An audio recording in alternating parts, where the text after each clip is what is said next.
आज की कहानी एक ऐसे इंसान की है जो अपने पिता से किए वादे को निभाने के लिए एक ऐसे देश में फंस जाता है जहां ना ही उसके पास कुछ खाने के लिए होता है और ना ही रहने के लिए। आखिर ऐसा कौन सा वादा था, जानेंगे आज की इस सच्ची कहानी में। आगे बढ़ने से पहले हमारे प्यारे दोस्तों को उनके प्यारे से कमेंट के लिए धन्यवाद। कहानी की शुरुआत होती है और हमें न्यूयॉर्क के जॉन एफ कैनेडी एयरपोर्ट बताया जाता है। इमिग्रेशन के समय हम एक आदमी को देखते हैं जिसका नाम विक्टर ट्रायोस्की है और ये रिपब्लिक ऑफ क्रोएशिया से आया है। अचानक विक्टर के पासपोर्ट की वेरिफिकेशन फेल हो जाती है और कस्टम वाले उसे यूएस में एंट्री देने से मना कर देते हैं। विक्टर को अभी तक कुछ समझ नहीं आता कि उसके साथ क्या हो रहा है। अब विक्टर को इंटेलिजेंस ऑफिसर के पास ले जाया जाता है जो उसके पासपोर्ट और टिकट चेक करता है। उसे बताया जाता है कि जब विक्टर प्लेन में था तब उसके देश में एक बड़ा सिविल वॉर शुरू हो गया और वहां विरोधियों ने सभी सरकारी अधिकारियों की हत्या कर दी है और पूरे देश पर कब्जा कर लिया है। विक्टर के देश की हालत इतनी गंभीर हो गई है कि अब उस देश में दयनीय परिस्थितियों के कारण कोई भी फ्लाइट वहां नहीं जा रही है और इस कारण से पूरे विश्व में उस देश को मान्यता नहीं मिल रही है। इसका मतलब है कि विक्टर का पासपोर्ट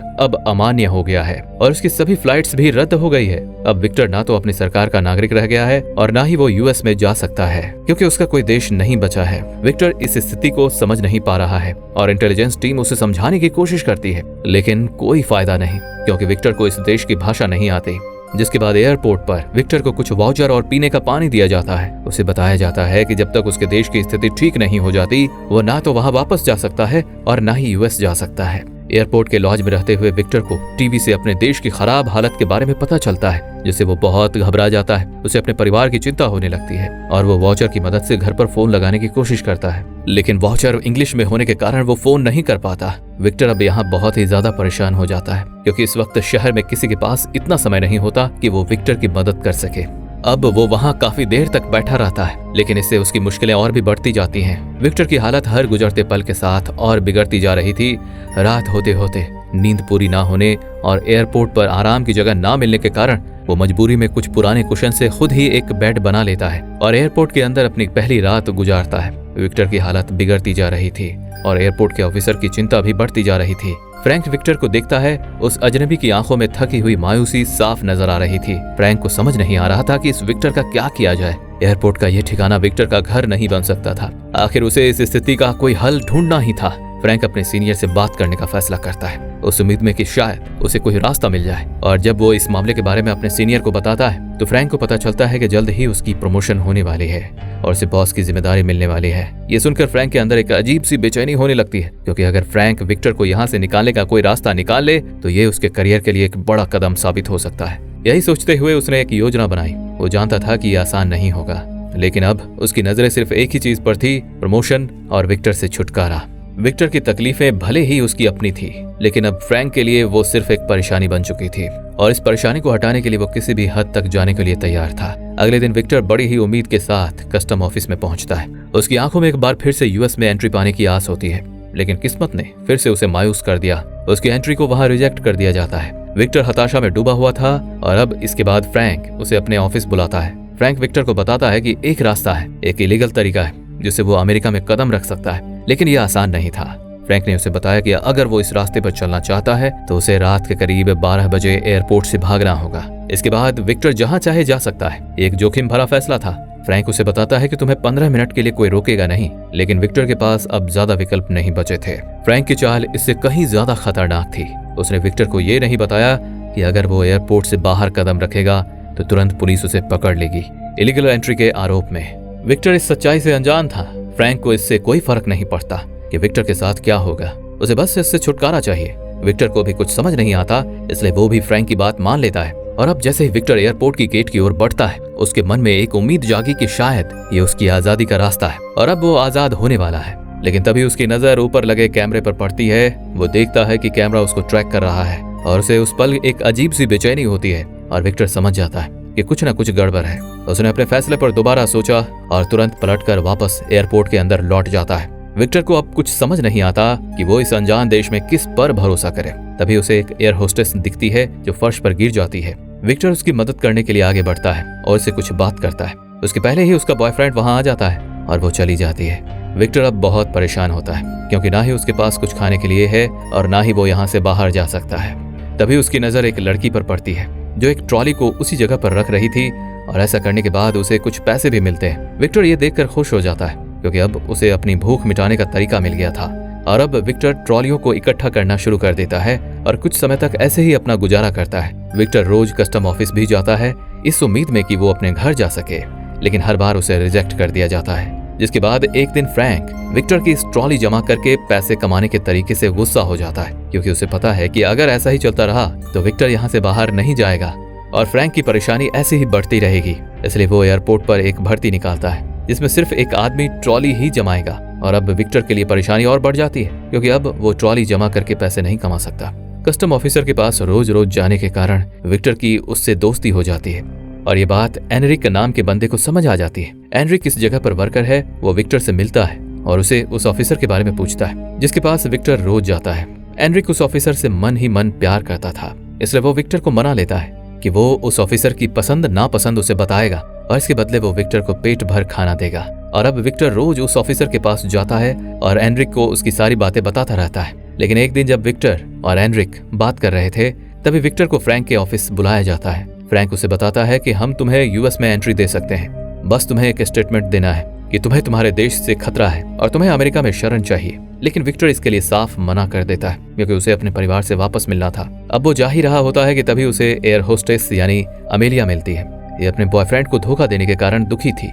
विक्टर उसे बताता है कि वो दोनों पहले भी मिल चुके हैं, जब वो फर्श पर गिर गई थी, और अब अमेलिया भी विक्टर से घुल मिल जाती है। इसी बीच विक्टर काम की तलाश भी करता है जिससे वो अपना गुजारा कर सके, लेकिन उसे यहाँ कोई भी काम नहीं मिलता। और ऐसे ही जब वो हार थक कर एक दीवार को देखता है तब विक्टर के अंदर का कलाकार जागता है और वो उस दीवार को फुल फर्निश कर देता है। और जब सुबह होती है तब वहाँ कुछ वर्कर आते हैं जो आज इस दीवार को तैयार करने वाले थे। लेकिन विक्टर का ये काम देखकर वो सभी खुश हो जाते हैं और इसे भी अपनी टीम में शामिल कर लेते हैं। और विक्टर भी यहाँ पूरी मेहनत से काम करने लगता है। कुछ समय बीतता है और जब एक दिन एनरिक विक्टर को डिनर पर बुलाता है तब एनरिक का कलीग जिसका नाम गुप्ता था वो विक्टर को एक जासूस समझ लेता है। एनरिक उसे समझाता है कि विक्टर बस इस देश में फंस चुका है, लेकिन गुप्ता नहीं मानता। और अब ये जब संतुष्टि के लिए विक्टर को स्कैन करने लगते हैं ताकि अगर उसने अपने शरीर में कुछ छिपाया हो तो इनको पता चल जाए, लेकिन ऐसा कुछ भी नहीं होता।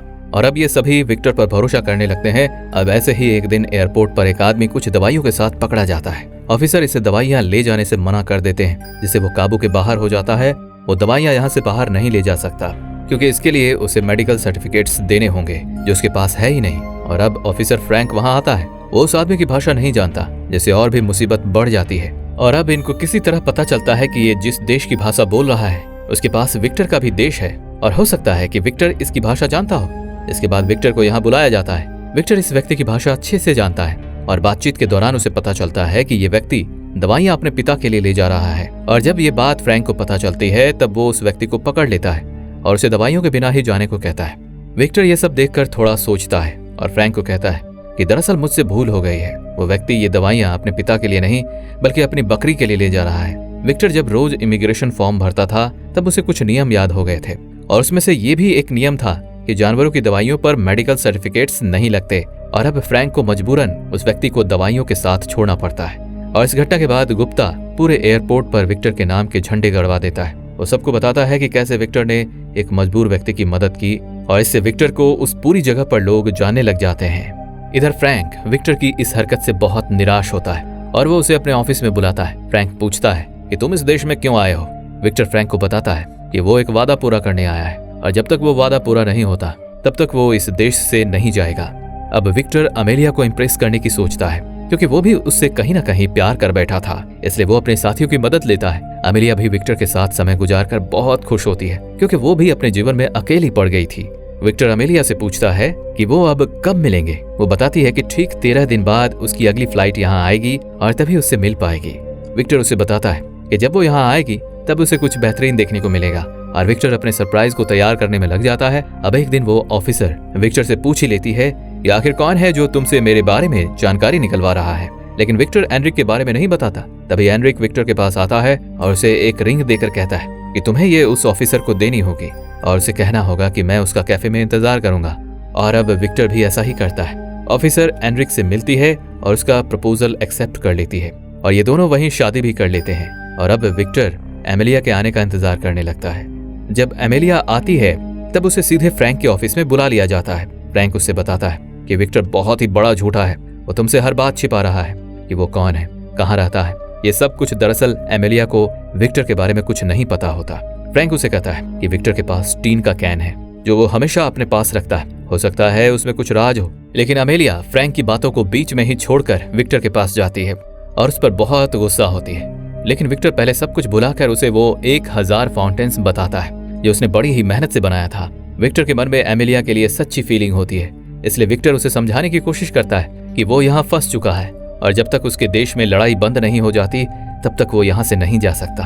एमेलिया विक्टर से उसकी कैन के बारे में पूछती है और अब विक्टर भी उसे सब कुछ सच सच बताने लगता है। वो कहता है कि उसके पिता एक जाने माने म्यूजिक बैंड के बहुत बड़े फैन थे जिसमें 57 मेंबर थे। उसके पिता ने इन सभी को लेटर लिखना शुरू कर दिया और तब तक लिखते रहे जब तक उन सभी ने अपना ऑटोग्राफ नहीं दे दिया।